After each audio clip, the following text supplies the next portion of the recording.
എല്ലാവർക്കും പുതിയൊരു വീഡിയോയിലേക്ക് സ്വാഗതം. ഇന്ന് നമ്മുടെ വിപണിയില് നാച്ചുറൽ എന്ന പേരിൽ വിറ്റഴിക്കുന്നതില് പകുതിയും എന്ന് പറയുന്നത് മായം കലർത്തിയിട്ടുള്ള കാര്യങ്ങളാണ്. അപ്പോ ഇത്തരത്തില് നമുക്ക് മായം കലർത്തി ലഭിക്കാറുള്ള ഒരു കാര്യമാണ് തേൻ എന്ന് പറയുന്നത്. പല ബ്രാൻഡുകളുടെ തേനുകൾ അവൈലബിൾ ആണ്. അപ്പോ ഇതില് ഏതാണ് നല്ലതെന്ന് ചോദിച്ചിട്ടുണ്ടെങ്കിൽ നമുക്ക് എളുപ്പം അത് കണ്ടെത്താൻ സാധിച്ചെന്ന് വരില്ല. അപ്പൊ അതുകൊണ്ട് തന്നെ നമുക്ക് വീട്ടിൽ തേനിന്റെ പരിശുദ്ധി മനസ്സിലാക്കാനായിട്ട് നമുക്ക് ചില പരീക്ഷണങ്ങളൊക്കെ നടത്താൻ പറ്റും. അപ്പൊ അതിൽ ഒന്നാമത്തെ കാര്യമാണ് ഞാൻ ഈ കാണിക്കുന്നത്. തേനില് മായം കലർത്തിയിട്ടുണ്ടോ എന്ന് അറിയാനായിട്ട് കുറച്ച് തേനെടുത്ത് നമ്മൾ ഒരു ഗ്ലാസ് വെള്ളത്തിൽ ഒഴിച്ചു വെച്ചിട്ടുണ്ട്. അപ്പൊ വെള്ളത്തിൽ തേൻ ചേർക്കുമ്പോൾ ഇത് വെള്ളത്തിൽ പെട്ടെന്ന് ലയിക്കുന്നുണ്ടെങ്കിൽ, അല്ലെങ്കിൽ നമ്മൾ ഒന്ന് ഇളക്കുമ്പോൾ തന്നെ വെള്ളത്തിൽ അത് നല്ലപോലെ കലരുന്നുണ്ടെങ്കിൽ അതിനർത്ഥം ഇത് ശുദ്ധമായിട്ടുള്ള തേനല്ല എന്നാണ്. നിറത്തിനും മധുരത്തിനും ഒക്കെ ആയിട്ട് പലതരത്തിലുള്ള മായമുള്ള കാര്യങ്ങൾ ഇതിനകത്ത് ചേർത്തിട്ടുണ്ടാകാം എന്നാണ് ഇതുകൊണ്ട് നമുക്ക് കണ്ടെത്താൻ കഴിയുന്നത്. അപ്പോ ഇതാണ് ഒന്നാമത്തെ പരീക്ഷണം എന്ന് പറയുന്നത്. അപ്പോ ഈ ഒരു തേന് നമ്മൾ ഉപയോഗിച്ച തേൻ നല്ല തേനാണ്, അതിനകത്ത് മായൊന്നും കലർന്നിട്ടില്ല, നല്ല ശുദ്ധമായിട്ടുള്ള തേനാണെന്ന് ഇപ്പൊ നമുക്ക് ഇതിൽ നിന്ന് മനസ്സിലായി.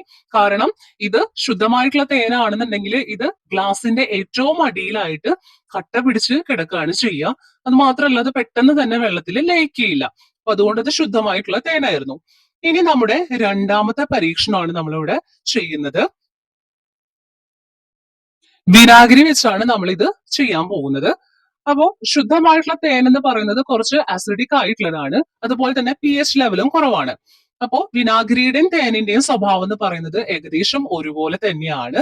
അതുകൊണ്ട് തന്നെ തേൻ ശുദ്ധമാണെന്നുണ്ടെങ്കിൽ വിനാഗിരി ചേർത്തിട്ടുണ്ടെങ്കിൽ അതില് ഒരു തരത്തിലുള്ള മാറ്റവും കാണാൻ നമുക്ക് സാധിക്കില്ല. പക്ഷെ പഞ്ചസാര ചേർത്തതും വെള്ളം ചേർത്തതും ഒക്കെ ആയിട്ടുള്ള തേനാണെന്നുണ്ടെങ്കിൽ ഇതിൽ പത വരാനായിട്ട് തുടങ്ങും ഈ വിനാഗിരിയിൽ തേൻ ഒഴിച്ചു കഴിഞ്ഞിട്ടുണ്ടെങ്കിൽ. അപ്പൊ ഇവിടെ നോക്കിക്കഴിഞ്ഞാൽ ഇത് പതഞ്ഞൊന്നും വന്നിട്ടില്ല, ഇത് അതുപോലെ തന്നെ എങ്ങനെയാണോ നമ്മൾ ഒഴിച്ചത് അതുപോലെ തന്നെയാണ് ഇത് കിടക്കുന്നത്.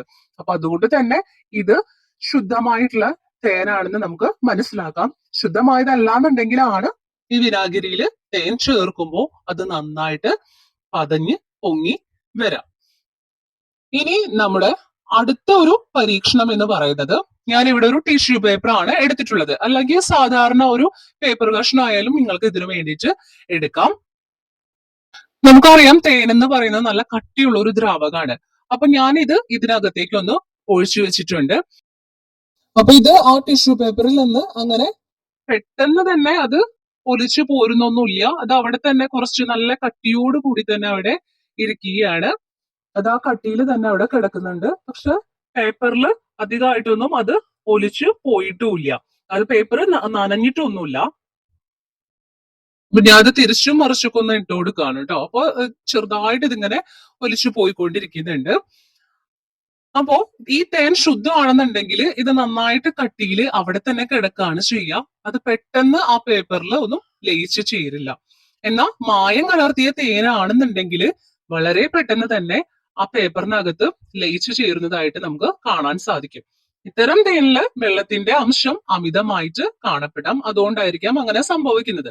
അപ്പോ ഇതാണ് തേൻ മായം കലർത്തിയിട്ടുണ്ടോ എന്ന് നോക്കാനുള്ള പരീക്ഷണങ്ങൾ.